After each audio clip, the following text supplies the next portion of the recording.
பிள்ளையார்பட்டி ஸ்ரீ கற்பக பிள்ளையாரை வணங்குகிறேன். ஆதித்யாய சோமாய மங்களாய புதாயச குரு சுக்கிர சனிப்பெயர்ச்ச ராகுவே கேதுவே நமோ நம. நமது வாழ்க வளமுடன் யூடியூப் சேனல் நேயர்கள் அனைவருக்கும் உங்கள் அன்பு நண்பர் அஸ்ட்ரோ TS மோகன் ராவின் அன்பான வணக்கம், வாழ்த்துக்கள். இப்போ நாம் இந்த வீடியோவில் என்ன பார்க்க போகிறோம்னா, ராகு கேது பயிற்சி பலன்கள் 2025 அதுதான் நம்ம பார்க்க போகிறோம். இவ்வளோ காலம் நம்ம ராகு கேது பயிற்சி பலன்கள், குரு பயிற்சி பலன்கள், சனி பயிற்சி பலன்கள், மாத பயிற்சி பலன்கள் எல்லாம் ராசிக்கு சொல்லிட்டு இருந்தோம்.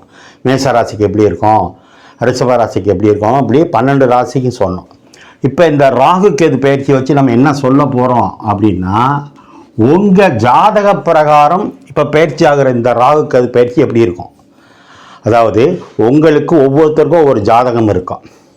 அதில் ஜாதகத்தை எடுத்து வச்சுக்கோங்க. அதில் அம்ச கட்டத்தை பார்க்க வேண்டாம். ராசி கட்டத்தில் லெஃப்டில் ராசி கட்டம் ராசி நிலைன்னு போட்டிருக்கோம்.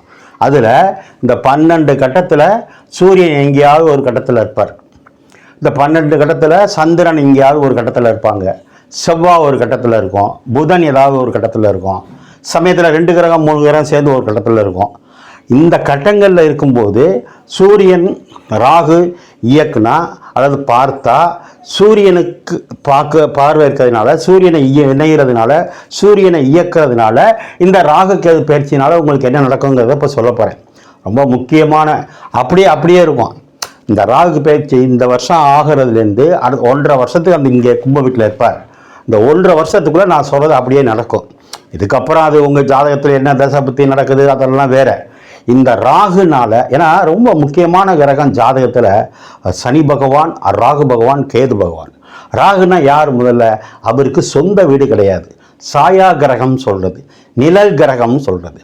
அப்போ அவர் எந்த வீட்டுக்கு வர்றாரோ அந்த வீட்டை சொந்த வீடாக மாற்றிக்குவார். ஜாதக கட்டத்துலையும் அப்படி தான், கோச்சாரத்தில் வந்தாலும் அப்படி தான். இப்போ சொந்த வீடு இல்லாதவங்க என்ன பண்ணுறோம், வாடகை வீடை எடுத்து தங்குறோம், குடும்பம் நடத்துகிறோம்.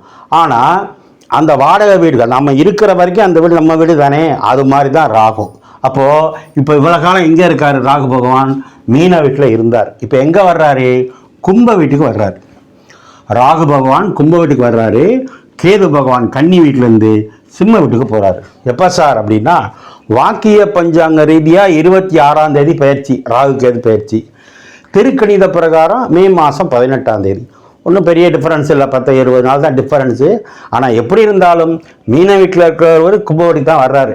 வாக்கியப்படி பார்த்தாலும் திருக்கணித பிரகாரம் பார்த்தாலும் கேதும் அப்படி தான் கன்னி வீட்டில் சிம்ம வீட்டுக்கு போகிறார். ஆக இந்த ராகு கேது பயிற்சினால் உங்கள் ஜாதக பிரகாரம் ராசிக்கு இல்லை, நான் சொல்ல போகிற கட்டத்தில் சூரியன் இருந்தாலோ அல்லது சந்திரன் இருந்தாலோ அல்லது புதன் இருந்தாலோ நான் சொல்ல போகிற பலன் அப்படியே நடக்கும். இந்த 1.5 வருஷத்துக்குள்ளே இது ஒரு வழிகாட்டுதல் தான், ஒரு எச்சரிக்கை தான், யாரையும் பயமுத்துறதுக்காக இல்லை. ஏன்னா ராகு அப்படின்னா போகக்காரன்னு சொல்கிறது, ராகு அப்படின்னா விரிவுபடுத்துறதுன்னு சொல்கிறது, ராகு அப்படின்னா மிகைப்படுத்துறதுன்னு சொல்கிறது. அதாவது இல்லாத இருக்கிற மாதிரியே ஒரு மாயை கிரகம், ஏமாற்று கிரகம். அதிர்ஷ்டத்தையும் கொடுக்கும் ராகு, பேரதிர்ஷ்டத்தையும் கொடுக்கும். அதே நேரத்தில் மதுக்கு ராகு தான். மது, மங்கை, சூது, தேவையில்லாத பிரம்மாண்டமான அதிர்ஷ்டம், குருட்டு வழி அதிர்ஷ்டம், இதெல்லாம் ராகு தான். அப்போ இந்த ராகு ரொம்ப ரொம்ப முக்கியமான ஒரு பயிற்சி. அதுவும் உங்கள் ஜாதக ரீதியாக நான் சொன்ன மாதிரி, உதாரணமாக இப்போ உங்கள் ஜாதக கட்டத்தில் சூரியன் இங்கேயே இருக்காருன்னு வைங்க, கும்ப வீட்டில் இருக்கார், இல்லைன்னா சிம்ம வீட்டில் இருக்கார். ஒரு உதாரணத்துக்கு சொல்கிறேன். இந்த மாதிரி 9 கிரகத்துக்கும் பார்க்க போகிறோம் உங்கள் ஜாதக கட்டத்தில்.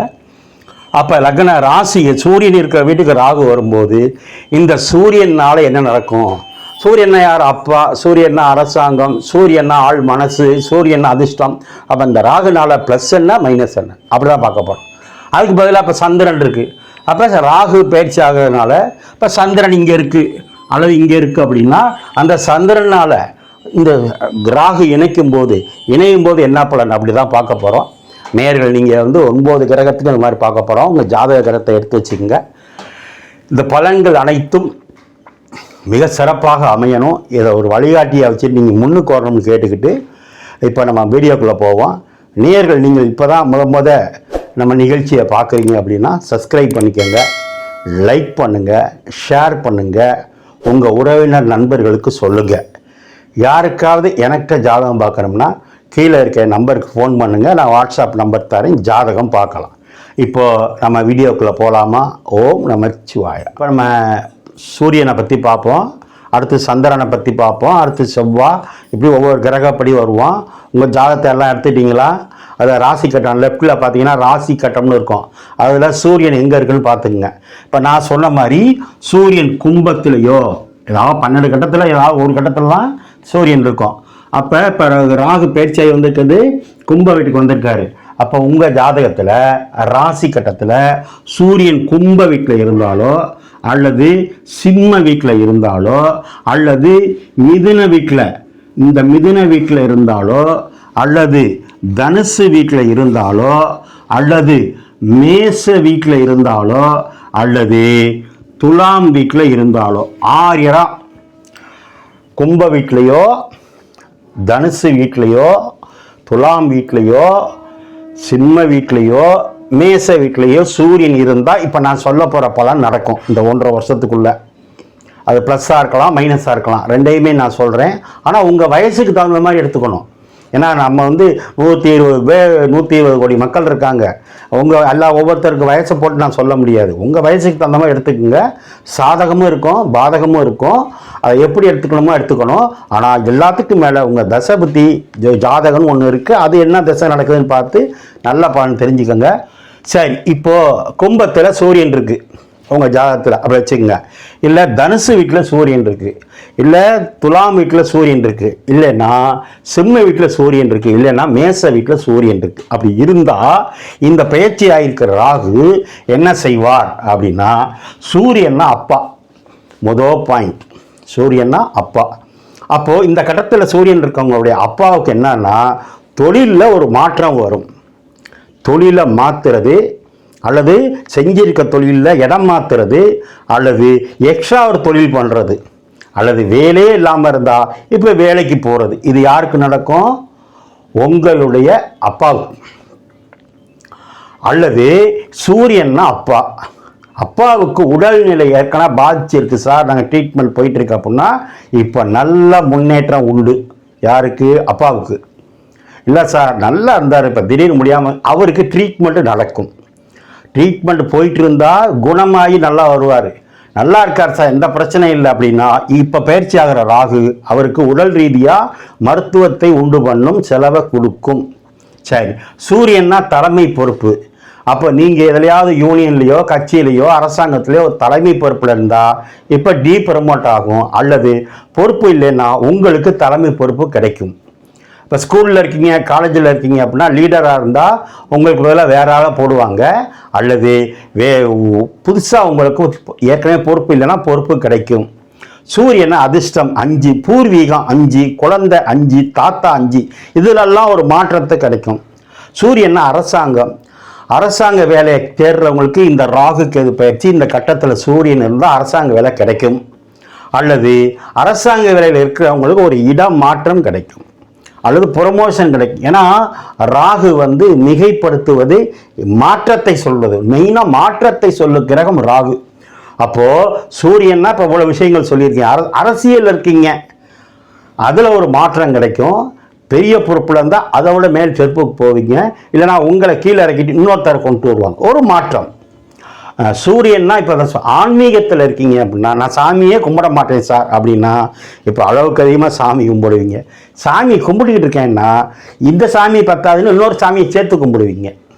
சூரியன்னா பூர்வீகம் சார், நான் பூர்வீகத்துக்கே போக முடியல சார் அப்படின்னா இப்போ வரலாம். இல்லைன்னா பூர்வீகத்தில் இருக்கேன்னா இப்போ இடம் மாறி வேலைக்காக தொழிலுக்காக வெளியில் போவீங்கன்னு அர்த்தம். அடுத்து சூரியன்னா ஆன்மீகம் சொன்னேன், அரசாங்கம் சொன்னேன், அரசியல் இதெல்லாம் சொன்னேன். சூரியன் தான் ஒரு வகை தாத்தாவை சொல்கிறது சூரியன் தான். அப்போ தாத்தாவினுடைய உடல்நிலையில் ஒரு மாற்றம், அவங்க உடல்நிலையில் மாற்றம், குடும்ப வாழ்க்கையில் மாற்றம், தந்தையை பற்றி கேள்வி கண்டிப்பாக இருக்கும். அடுத்து சூரியன்னா 5ஆம் இடம், குழந்தைய சொல்கிற இடத்துக்கு அதிபதி. குழந்தைக்கு உள்ள கிரகம் குரு பகவான். ஆனால் அந்த இடத்துக்கு அப்போ பிள்ளையை பற்றி ஒரு கவலை இருக்கும். குழந்தை இல்லாதவங்களுக்கு குழந்தை கிடைக்கும். அல்லது கரு உருவாயிருந்தால் பெண்களாக இருந்தால் எச்சரிக்கையாக இருக்கணும், தவறான விஷயங்கள் நடக்க வாய்ப்பு இருக்குது, கவனம்.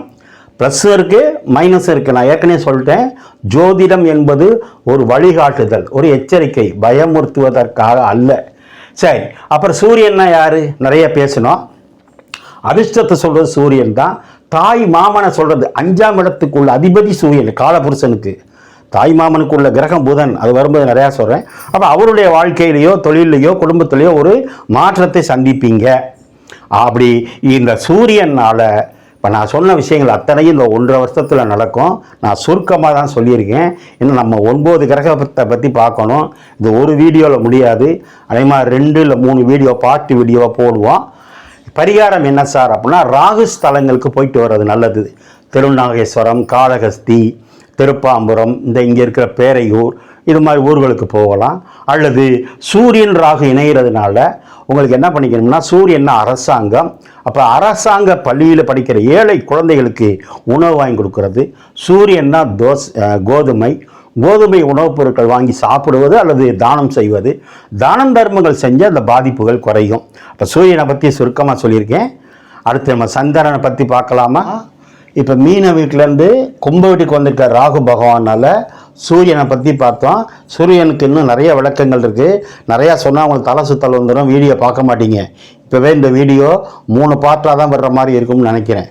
சரி, இப்போ கும்பத்தில் சந்திரன் இருந்தால் அல்லது சிம்மத்தில் சந்திரன் இருந்தால் உங்கள் ஜாதகத்தில் ராசி கட்டத்தில் லெஃப்டில் ராசி கட்டத்தில் அப்படின்னா என்ன, கும்ப ராசியாவோ சிம்ம ராசியாவோ இருந்தால், அல்லது தனுசு ராசியாக இருந்தால், அல்லது மிதுன ராசியாக இருந்தால், அல்லது மேச ராசியாக இருந்தால், அல்லது துலாம் ராசியாக இருந்தால், எப்போவுமே ராகு பேச்சு ஆனார்னா ஜாதக ரீதியாக 1ஆம் இடம், 5ஆம் இடம், 7ஆம் இடம், 9ஆம் இடத்தை இயக்குவார், 11ஆம் இடத்தையும் இயக்குவார். அதாவது அவர் ராகு அவர் கண்ட்ரோலுக்கு கொண்டு வர்றாரு. அதனால தான் பார்த்தீங்கன்னா சூரியனோட இணையும் போது சூரிய கிரகணம், சந்திரனோட இணையும் போது சந்திர கிரகணம்லாம் சொல்கிறோம். அப்போ ராகு ஒரு பாவ கிரகம் சொல்கிறது, அசுப கிரகம் சொல்கிறது. அப்போ இந்த இடத்துகளில் இருந்தால் இந்த கிரகங்களை கண்ட்ரோல் பண்ணுவார், தான் கண்ட்ரோலுக்கு கொண்டு வர்றாருன்னு அர்த்தம். ஒவ்வொரு கிரகத்துக்கும் தனியாக பலம் இருக்குது, பார்வை இருக்குது, அது விசேஷங்கள் ப்ளஸ்ஸு மைனஸ் எல்லாம் இருக்குது. ஆனால் பயிற்சி ஆகிற ராகு இந்த இடத்துகளில் இருந்தால் இந்த கிரகங்களை கண்ட்ரோல் பண்ண போகிறாருன்னு அர்த்தம். சூரியனை, சந்திரனை, செவ்வாயை. அதனால என்ன பலன் நடக்குங்கிறத நம்ம பார்க்குறோம். சரி, இப்போ சந்திரன்னா யார்? இப்போ நீங்கள் தனுசு ராசியாவோ, கும்பராசியாவோ, துலாம் ராசியோ, சிம்ம ராசியோ, மிதுன ராசியோ, மேச ராசியோ இருந்தால் ரொம்ப முக்கியமான கிரகம் இந்த 1.5 வருஷத்தில். இப்போ நான் சொல்கிறது நடக்கும். சந்திரன்னா யார்? தாய், அம்மா. அப்போ உங்களுடைய அம்மாவுக்கு மருத்துவம் பார்த்துக்கிட்டு இருந்தால் ரிலீஃப் ஆகி குணமாகி வீட்டுக்கு வருவாங்க, நோய் குறையும், மாற்று கருத்து இல்லை. அல்லது அம்மா நல்லா இருக்காங்க சார், எந்த பிரச்சனையும் இல்லைன்னா அம்மாவுக்கு ஒரு மருத்துவ செலவு வரும். சாதாரணமாக சளி பிடிக்குது, இருமல் வருது, ஜுரம் அடிது இல்லை, கொஞ்சம் கூடுதலாக இருக்கும். அது என்னங்கிறத பார்த்துக்கணும். ஓகே. அடுத்து சந்திரன்னா யார்? மனசு. சந்திரன்னா மனசு. உங்கள் மனசில் ஏதோ ஒரு இனம் புரியாத பயம் இருந்துக்கிட்டே இருக்கும். ஒன்றுமே நடந்திருக்காது, இப்படி ஆகிடுமோ அப்படி ஆகிடுமோ அது நடந்துருமோன்னு ஒரு பயம். ஏன்? ராகு பாம்பு கிரகமா இல்லையா? சந்திரன் மனசு கிரகமா இல்லையா? அடுத்து சந்திரன்னா நீர் கிரகம், ராகு அங்கே வருது. அப்போ நீர்நிலைகளுக்கு சென்று ஒரு குற்றாலம் போய் குளிச்சுட்டு வர்றது, திருச்செந்தூர் முருகன் ஆற்றுல போய் கடலில் போய் குளிக்கிறது, காவேரி ஆற்றுல குளிக்கிறது, இப்படி ஏதாவது நீர்நிலைகளில் போய் குளிச்சுட்டு வர்றதுக்கு அது வழிபாடு பண்ணுறதுக்கு நல்லது. ஆனால் அதில் எச்சரிக்கையாக இருக்கிறதுங்கிறது தான் பாயிண்ட். சரி, அடுத்து சந்திரன்னா உணவு, சந்திரன்னா சாப்பாடு. அரிசியை மாற்றுறது அல்லது அரிசி கடையை மாற்றுறது. ரெகுலராக ஒரு கடையில் டிஃபன் வாங்கிட்டு இருக்கேன் இல்லை சாப்பிட்டுட்டு இருக்கேன்னா சாப்பாடு கடையை மாற்றுறது, அதுவும் நடக்கும். அடுத்து சந்திரன்னா வீசிங், சளி கம்ப்ளைண்டோ வீசிங் கம்ப்ளைண்டோ வர்றதுக்கும் வாய்ப்பு இருக்குது. சந்திரன்னா தாய். தாய்மை அடையாதவங்க யாராவது இப்போ உங்கள் வீட்டில் இருந்தாங்கன்னா அல்லது நீங்களே இருந்தீங்கன்னா குழந்தை பாக்கியம் கிடைக்கும். ஏன்னா சந்திரன்னா தாய், தாய்க்குள்ள கிரகம் கிடைக்கும். அல்லது இல்லை சார் நான் கன்சீவ் ஆகிட்டேன், 2 மாதமாக இருக்கேன், 3 மாதமாக இருக்கேன்னா எச்சரிக்கையாக இருக்கணும், ஏதோ ஒரு பாதிப்பு நடக்கும் வாய்ப்பு இருக்குது. ஆக சந்திரன் ராகு இணைவு அல்லது சந்திரன் ராகுவை கண்ட்ரோல் பண்ணும்போது இவ்வளவு நடக்கும். அடுத்து சந்திரன்னா யார்? பயண கிரகம், டிராவல் கிரகம். அப்போ நான் வெளிநாடு போகலாம், இல்லை வெளிநாட்டில் இருக்கேன் வரலாமா, நான் வரலாம். சார் நான் பூர்வீகத்துக்கு வர முடியல, நான் வேறு மாநிலத்தில் இருக்கேன் வரலாமான்னா வரலாம், இல்லை இங்கேருந்து போகிறதுனா போய்க்கலாம். சந்திரன்னா இடமாற்றம், ராகுனாலும் இடமாற்றம். சந்திரன்னா மனசு, தேய்மான கிரகம் சந்திரன், வளர்றதும் தேய்கிறதும் சந்திரன். இப்போ மேற்கொண்டு யார் வர்றா, மாற்றத்தை சொல்லக்கூடிய ராகு வர்றார். அப்போது மேச ராசிக்காரங்க, மிதுன ராசிக்காரங்க, சிம்ம ராசிக்காரங்க, துலாம் ராசிக்காரங்க, தனுசு ராசிக்காரங்க, கும்ப ராசிக்காரங்க ஒரு இடமாற்றத்தை சந்திக்க போகிறீங்கன்னு அர்த்தம். ஒரு மன ரீதியான ஒரு மாற்றத்தை சந்திக்க போகிறீங்கன்னு அர்த்தம். வீட்டில் உணவு சுவை மாறும், வீட்டில் குடிக்கிற தண்ணி டேஸ்ட் மாறும், உங்கள் மனசே மாற்றமாக இருக்கும், இன்பமாகவும் இருக்கும். இன்பமாக இருந்தீங்கன்னா ஒரு நேரம் துன்பம். ஏன்னா சந்திரன் வளர்பிறை தேய்பிறை, 15 நாள் ஒரு மாதிரி, 15 நாள் எப்படி இருக்கும். நான் சொன்ன மாதிரி குழந்தை பாக்கியம் இல்லாதவங்க தாய்மை அடைவாங்க.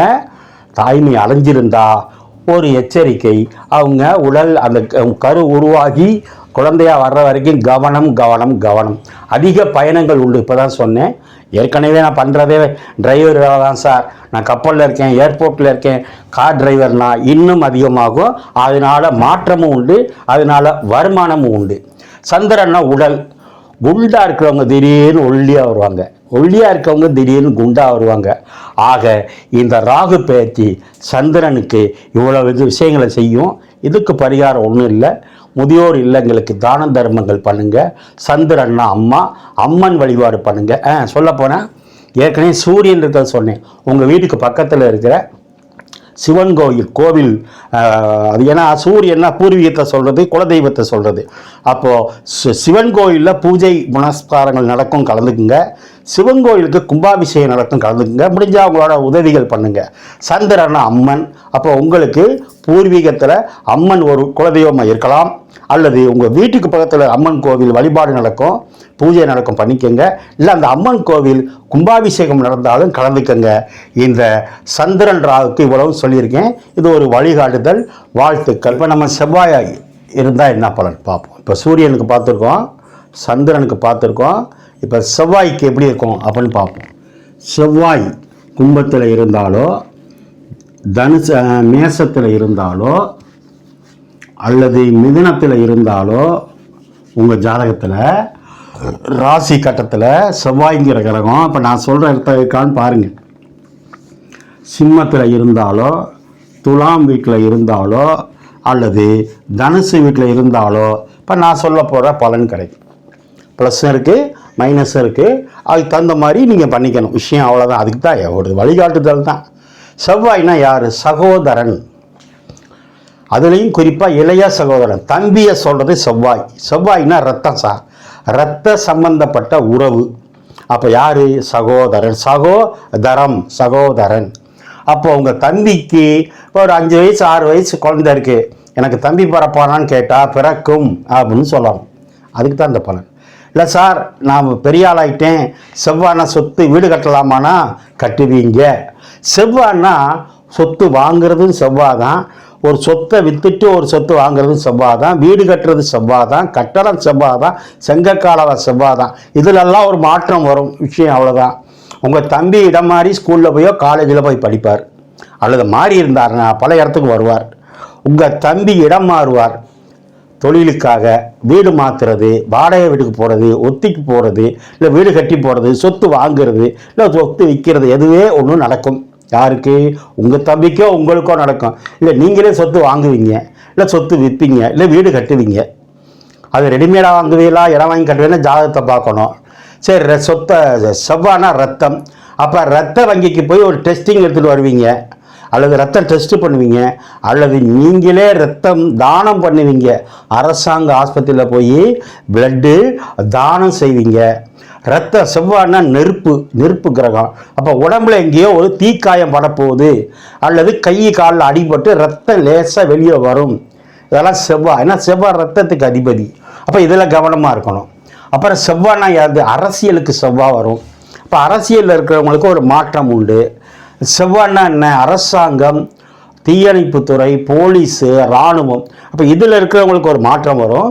அல்லது யாருமே நீங்கள் தப்பே செய்யாதவங்க ஒரு தடவையாவது போலீஸ் ஸ்டேஷனில் அப்படி எட்டி பார்த்துட்டு வர்ற மாதிரி இருக்கும், அல்லது தீயணைப்புத்துறை போகிற மாதிரி இருக்கும். ஈபிக்கு ஃபைன் கட்டுற மாதிரி வந்துடும். ஞாபகம் வச்சுங்க, செவ்வாய் தான் ஈபி, அதுக்கும் வருவார். நான் ஈபி பணம் கட்டாமல் விட்டுட்டேன் சார், அப்படின்னா ஃபைனோட 100-200 போட்டு கட்டுற மாதிரி வரும். ஒரு தண்டனை உண்டு, அதில் கவனமாக இருக்கணும். செவ்வாய்னா மூட்டுக்கெல்லாம் செவ்வாய் வருவார், மூட்டுக்குள்ளே உள்ள மசைக்கு அது வருவார். அப்போ ஜவ்வு விட்டு போச்சு சார், கட்டுக்கட்ட போனேன் சார் அப்படின்னு ஒரு சிலருக்கு, இல்லை ஏற்கனவே போட்டுக்கிட்டு இருக்கேன் சார், 6 மாதமாக 3 மாதமாக போயிட்டுருக்கேன் சார்னா இப்போ அதுலேருந்து குணமாவீங்க. உங்கள் சகோதரர் ஒரு ஏற்கனவே பகையாக இருக்குது சார், அண்ணன் தம்பி பகையாக இருக்குன்னா இப்போ சேரும். செவ்வாய்னா சொத்து பிரிக்காமல் இருக்குது சார் அப்படின்னா இப்போ முறையாக கூப்பிட்டு பிரித்து உங்களுக்கு கொடுத்துருவாங்க. இல்லை சார் பிரித்தாச்சு, அவங்கவுங்க வீடு கட்டிக்கலாம். ஆக செவ்வாய் என்பவர் இப்போ நான் சொன்ன இடத்துல இருந்துச்சுன்னா நான் சொன்ன பலன்கள் அத்தனையும் உண்டு. செவ்வாய் விவசாயத்துக்கும் வருவார், ஆன்மீகத்துக்கும் வருவார். ஆக இந்த பலன்கள் ராகுவோட செவ்வாய் சேரும்போது பிரம்மாண்டப்படுத்தும், இடத்தை மாற்றிவிடும், சொத்து வாங்கிறது விற்கிறது, அண்ணன் தம்பி உறவுல மாற்றம், நெருங்கிய உறவு ஒன்று அண்ணன் தம்பி மாதிரி பழகணும் சார் அப்படின்னா ஒரு விரிசல் அந்த உறவுல ஏற்படும். நல்ல நெருக்கமாக இருந்த நண்பர் விரிவார். 10 வருஷம் 15 வருஷத்துக்கு முன்னாடி சண்டை போட்டேன் சார், இப்போ சேர்ந்துட்டோம் சாருங்கிறதும் நடக்கும். ஆக இந்த ராகு கேது இந்த பலனை செய்யும். ஓம் நமச்சிவாயா.